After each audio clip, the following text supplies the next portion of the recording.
Hello and welcome to episode 1 of Into the Massiverse, where we do short summaries of every single Sarah J Maas book that is out at the minute. Today we're going to be focusing on Throne of Glass, the first book in the aptly titled Throne of Glass series. I've got my Throne of Glass earrings on. I also have the giant tapestry that I bought off of Wish that is basically a glorified sheet on my lap like a blanket because it's very cold out here.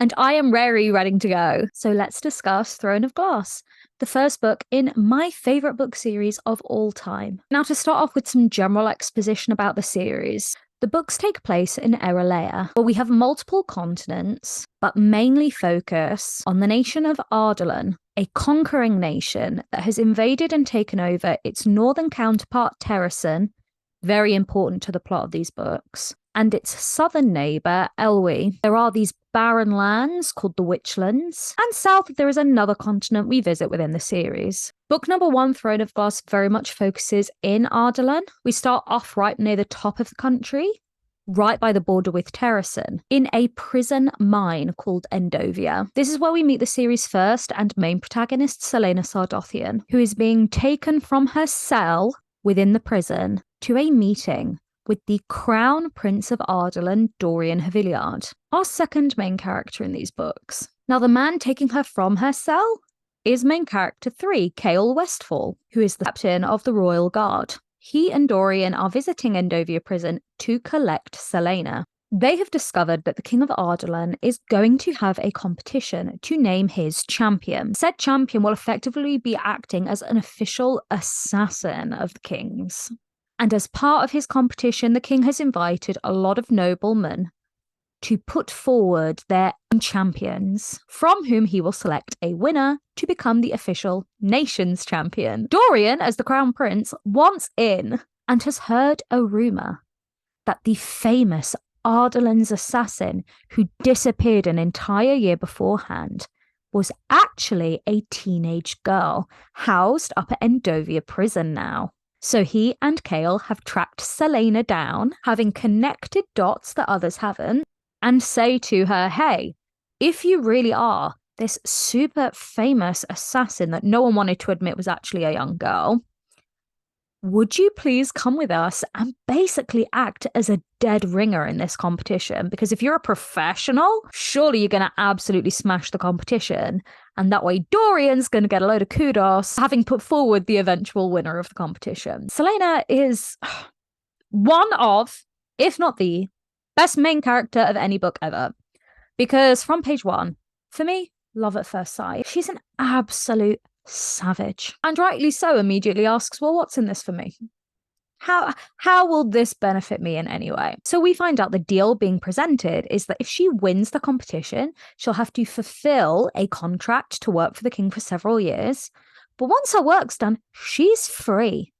This is literally her only way of getting out of Endovia prison, because girl's got a life sentence. So of course she ums and ahs. She is an icon, however, and eventually whittles down the amount of years that she's meant to work for the king from 6 down to 4. Yes, absolute girl boss move. And she's like, okay, I'll come with you, and of course I'll win this competition. No biggie.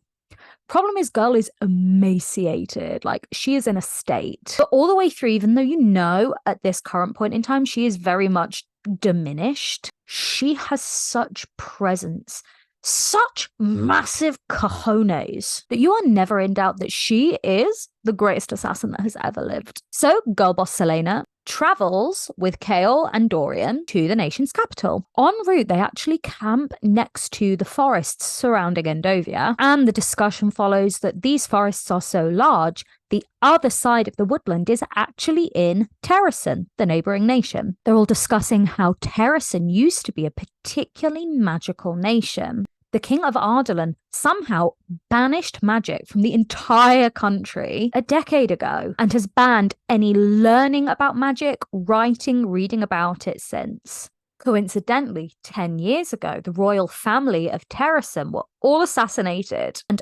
Ardalan took over their neighbouring nation. The link here being that if magic hadn't somehow been banished and the Terrasen royal family not destroyed, Ardlan never would have been able to conquer their northern neighbors. This is a particularly enlightening conversation. The way that the world is talked about and revealed throughout the series builds on layer by layer. So this initial exposition is really, really useful, but trust me, it's a lot more complicated than it seems initially. During the discussion, they talk about the little folk who live within these woods. And while at the time we don't fully understand who the little folk are, they are in fact one strand of fae.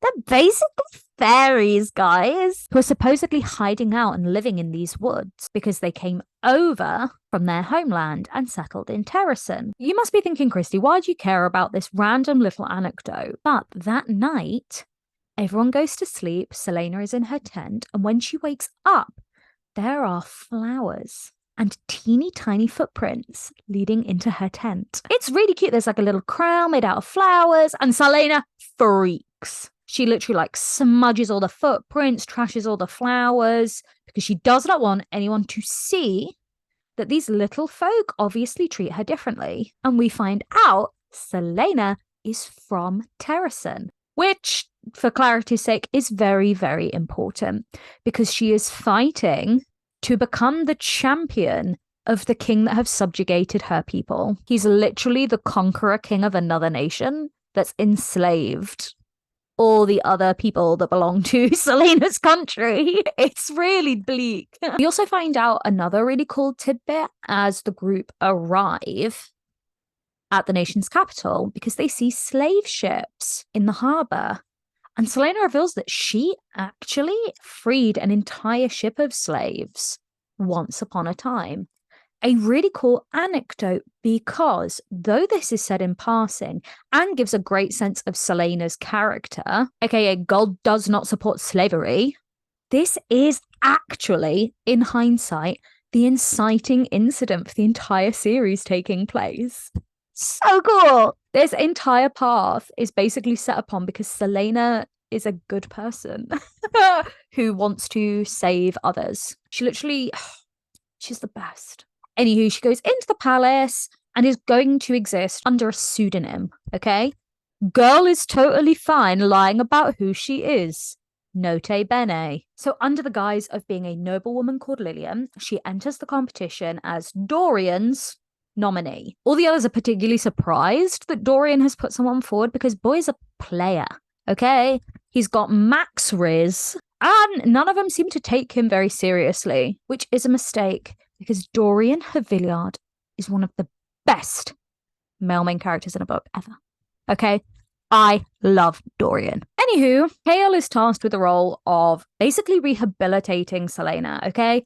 Girl's a wreck, physically not at peak, so they really start training hard together. The competition starts, and the plan is very much that Selena needs to stay in the middle of the pack, okay? She's got to be good enough to pass through multiple rounds of the competition, but she cannot show anybody how much of a ringer she actually is, which is iconic because there's moments where they're doing archery and she has to flub shots, and Selena, along with everything else about her, is a proud woman. Okay, she is strong, she is capable, she likes the finer things in life. And it's hard for her to pull back, especially with these 23 talented, egomaniacal men who are all convinced that they're better than her. Homegirl's really biting her tongue a lot of the time. She's so funny. There's an iconic moment where they're practicing in this big room together and all of these lords are observing, and Kale makes it very clear to Selena, look, you need to be impressive but not too impressive, like just ride by, aka just don't look bad. But Selena has been trained almost her entire life, okay, to be an amazing swordswoman. So Homegirl walks over to the rack of weaponry, and as you can see on the original covers, Selena's iconic weapons, the weapons that she is absolutely insane fighting with, are these two swords, okay? Like the two-sword combo is her preference fighting-wise. And as she looks at all the weapons up there, there are a set of fighting swords like that from the cover of the book.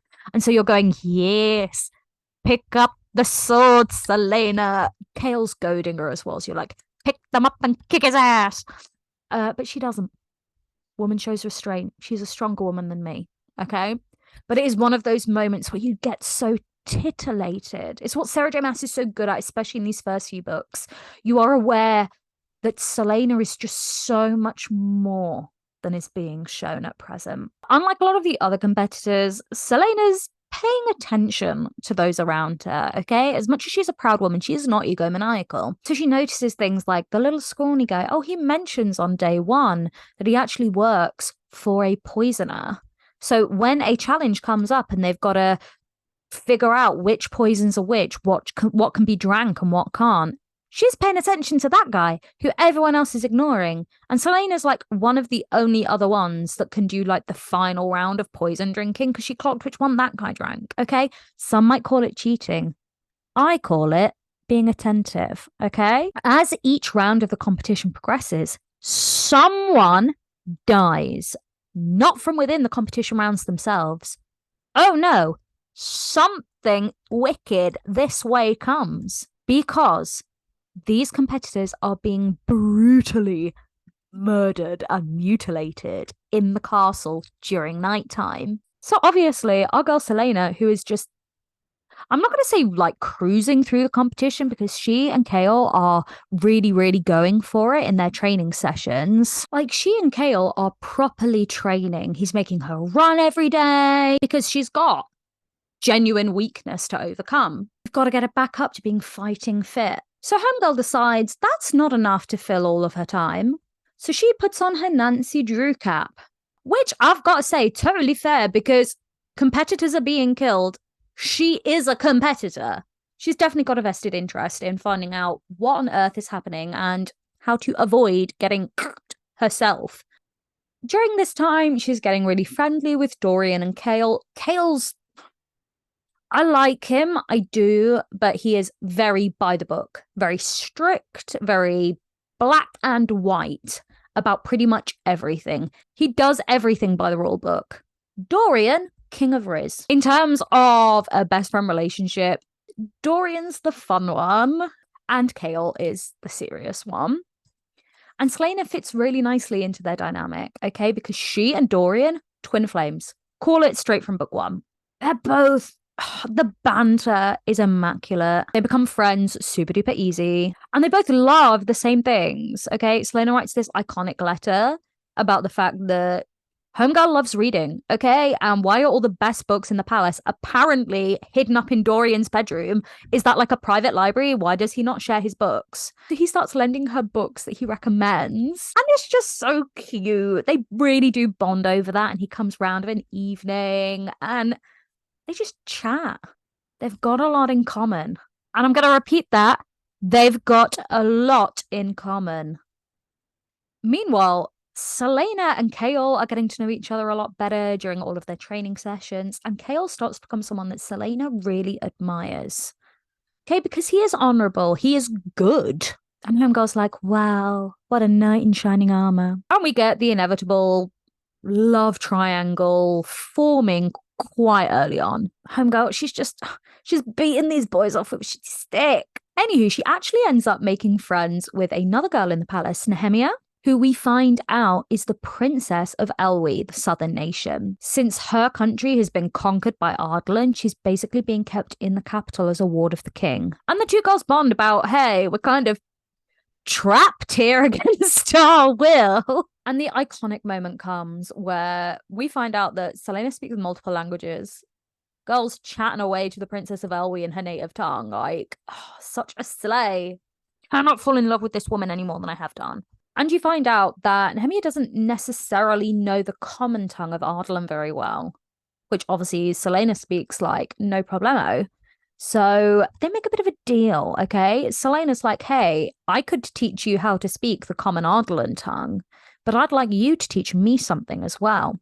And it turns out that of the countries in Erelea, Elwi are the ones that kind of still have the most active knowledge of magic, okay? Even though magic hasn't existed in a decade, they've still got books hidden down there. They've got the best magical knowledge still. And so Selena's like, hey, I think it would be great if you could teach me weird marks, okay? They're like a hieroglyphic magical language. Because Selena has found, and honestly, this is the most like fated malarkey in the book, a secret door in her bedroom that is hidden behind a tapestry that leads to these underground passages in the castle. And she finds during one of the nights a mausoleum, okay, down in the bowels of the palace. And this is the mausoleum of Ardalan's first king and queen, Gavin and Elena, who it turns out are super duper duper important to pretty much everything in these stories. Selena goes down into this mausoleum. There is some weird stuff with a magical doorknob that we're going to ignore because it's weird. And the whole room is full of weird marks, okay, that she can't read. There's basically caskets for Elena and Gavin down there. Gavin's has his like magical sword. No, it's the equivalent of like Excalibur, like laying on top of the stone statue of him. And why homegirl's down there, the ghost of Elena wakes up. Yeah, this ancient queen, Elena, starts chatting away to her in ghost form. And it's like, babe, big problem. The clock tower here in the palace, yeah, that is actually a portal to other dimensions. Yeah, somehow someone in this palace has used magic to open a portal to another dimension and bring across a monster. They are literally summoning a monster from another dimension and getting it to attack competitors in the champion competition. Yeah, bet you didn't call that. Nancy Drew, eat your heart out.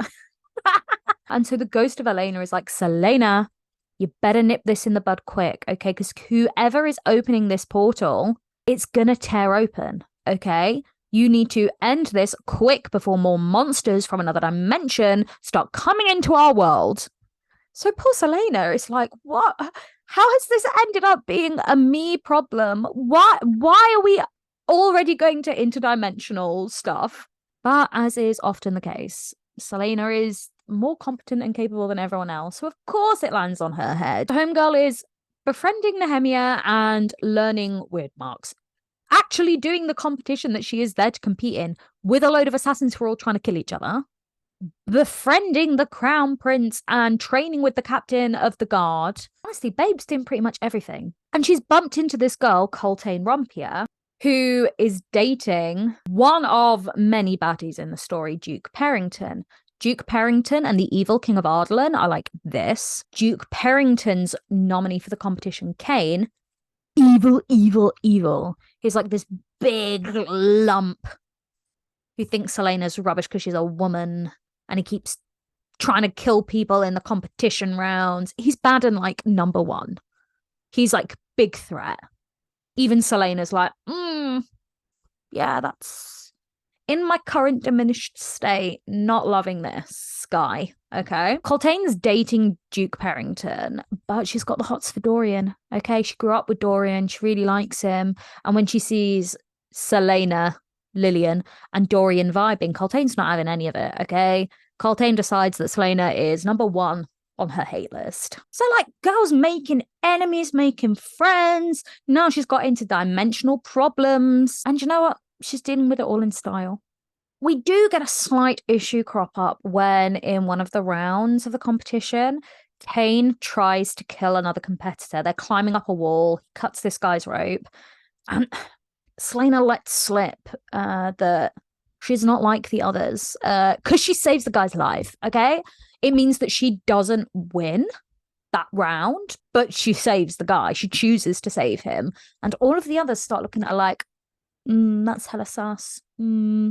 That's not giving straightforward competitive vibes. That's giving, I'm so good at this that I can take a break, go save someone else's life and still complete the challenge. What's going on there? But to us, the reader, it's just classic Selena. She's just so good and so kind, okay? Even for an assassin, she's kind.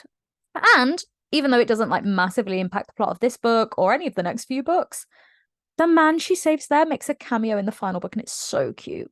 It's so cute when he turns back up. I'm like, you. And it literally starts off the common thread that builds up to the end of the series where Celaena's owed a lot of favors. Celaena does a lot of things out of the kindness of her heart that end up coming back tenfold. Good stuff begats good stuff. Begets? No. Must be begat. Anywho, she's now on the radar of enemies like Cain. And just before we enter the final round of the competition, it's Celaena's turn to be targeted by the interdimensional monster. And you find out that it's definitely Cain who is summoning this being. Okay. And he's been having it attack competitors that he wants wiped off of the board. So now that he's set his eyes on Celaena, next time he summons the monster, it's like, yeah, we're going to get her. And he traps Celaena down in the underground passages with the monster. It is seriously creepy. But Homegirl kind of knows her way around down there. Please note, nighttime wanderings down through the passages. So she legs it to the mausoleum because she's like got no weapon or anything like that. And what does she do? That sword that's on top of Gavin, grabs that, kills the beast with it. Kills this interdimensional monster. I told you she was a badass. Okay, but she does get bitten. She does get bitten by the monster. Who comes along and heals her? Nehemia. Princess Nehemia, out of nowhere, comes along, draws some weird marks on her, does magic. Heals her with magic. What? Magic's illegal. Magic's not meant to be allowed to happen, but clearly something's weakening, okay? We've got creatures coming in from other dimensions. We've got Nehemia using weird marks to actually perform magic. The worlds are changing. So we enter the final day, and Celaena's alive when she's not meant to be, so Cain is super annoyed, as is Duke Perrington, his supporter.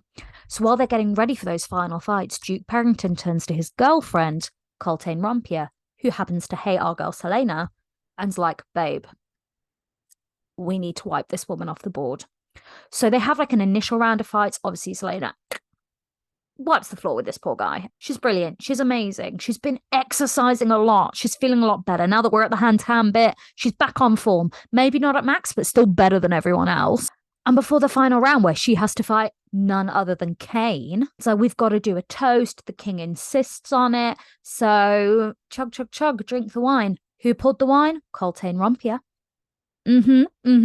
Who poisoned Celaena's wine? Coltane Rompier. So my girl goes into the final round literally poisoned. She's dying. Okay? And she has this discussion with Nehemia, and Nehemia's like, babe, I know you want to fight with your iconic two swords, okay? I know you want to make a good show of this. And, you know, now there's no point in holding back. But, babe, I would really like it if you would fight using this staff from Elwie. And Celaena's like, I love the symbolism, okay? They are oppressors of your people. Give me this bow staff. I'ma beat him with a stick. It starts off and she's looking pretty good. She's doing all these cool flips and stuff. And then the poison starts taking effect and she is getting woozy AF. Cain's like smashing into her. She's down on the floor. It is not looking good. Like, it is looking so bad that even Kale, Mr. Rigid rule stickler, comes to the edge of the mat and cheers her on. Like, get up, Celaena! And honestly, seeing someone who is so rigid and strict with themselves, like, break down a bit because she's in danger. Oh, chef's kiss. So things are looking really, really bad. Nehemia is up in the audience and she starts doing some weird mark like, quick, sugar, what can I possibly do to help her out? Summons, guess, the ghost of Queen Helena. Okay, so she comes up from the basement, the queen ghost, and the ghost starts healing Celaena. No one else can see it, by the way. She's a ghost. But she's healing Celaena, helping her body process the poison. But as she's healing her, this symbol, this brand, appears on Celaena's brow, okay? It's been invisible all of this time, but it's a weird mark, okay? And it's the symbol of Brannon. Explanation will be forthcoming in later books, okay? But there's this symbol on her forehead that directly translates into the word nameless. She's nameless? What does that mean? No one knows. Mark of Brannon on her forehead, flashes, quickly disappears. Okay, blink it and you miss it kind of stuff. Who doesn't miss it? King of Ardalan. It's like, what the hell was that? Not looking good. But it works, okay? She is healed. And let me tell you, when she stands up and she's all strong again, and she's got that stick. She makes that guy Kane pay for it. She beats him with the stick. It's so good. But she's a good one. She's a good one, so she won't kill him. Okay, she's going to rise above it. She's rising above that, okay? She's going to treat him with respect because he is a competitor and he has thoroughly lost. Unfortunately, Kane don't feel the same way. Kane's not got respect. So even though he's been beaten, he's down, he tries to kill her.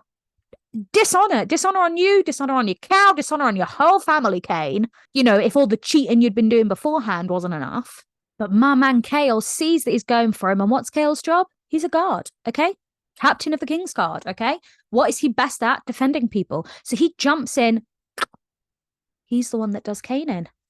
Surprise, shocker, would have put money on it being Selena, but no, Kale. Turns out that's Kale's first kill, okay? And man is not okay. Like, he is riddled with guilt, but he needs to build a bridge and get over it. You know, he saved Selena's life. That's good enough for reason for me. So we wrap up the story with Selena having won the competition, okay? King's got to give her the job. But he doesn't really want to, okay? He can sense there is something off about this girl, okay? So when she goes to sign a contract, we have an iconic love triangle moment where Selena basically has to say to Dorian, look, babe, I'm about to start working for your dad. It would be really inappropriate for us to be a thing when I'm working for him. And Dorian, King of Riz, is like, we could keep it on the DL, baby. And she's like, nah, I don't think I want to. Okay, girl's about to start a new job. She's going to take it seriously. And this is the first point at which we know Dorian's the best. Okay? I mean, he is so amazing because he hears no and he respects that. It shouldn't be mind-blowing, but it is. Okay, a man who can take rejection and be like, yeah, we can be friends. I respect your bodily autonomy. I'm not going to throw my weight around. An icon. A gentleman. I mean, while Kale is totally ready to back off and he comes to Selena and's like, look, don't want to cause any problems between you and Dorian. And she's like, babe, I've just given Dorian the bin. I've just sacked him off. And Kale's like, oh, well. And he's all surprised by it because obviously Dorian is a prince. Why wouldn't she pick him? But Kale just saved her life, okay? And I do think at this point in the story, Selena's got a little bit of hero worship going on, okay? He's a gentleman, okay? They both are. They're just different. And so she goes, finishes the story off by signing her contract with the king. And he makes it very, very clear that if she does not do exactly what she's told, if she does not kill who he tells her to kill, none of the people she cares about are safe. He's like, I know you and Kel have got something going on. I know you and that Ellie princess are friends. And I don't care that Dorian's my own son. If you stab me in the back, they'll be the ones that pay. Just in case you forgot that he is the big bad. And it was like, whoa, okay, great note to end on. And that's it. That's everything that happens in the first Throne of Glass book. It's so good. It's so amazing. And I'm hoping this video isn't too long. But I'm pretty certain we got through all the important stuff. Oh, wicked. What a win. And as a little additional note, if you could please share this with anyone who you think will find this content useful, I would be incredibly grateful. These videos have taken an awful long time to shoot, so I would really appreciate you helping me get them in front of the people that these will prove useful to. If you've liked it, please actually like the video. Comment what you thought. Comment on anything you think I should have mentioned and have missed out so that we can help more people blitz their way into the Massiverse. Please just share where you can. Tell people about this series. Don't leave me here speaking out into the digital void. I've done this because I'm hoping it will help people. So please help me help others work their way through this and prep for future Sarah J Maas releases. Rant over. I hope you enjoyed as much as I enjoyed retelling this. And if you want recaps of the other stories that Sarah J Maas has written, all of those in the Throne of Glass series and her others, then stay tuned as we, together, delve further into the Massiverse. I'll see you later, alligators.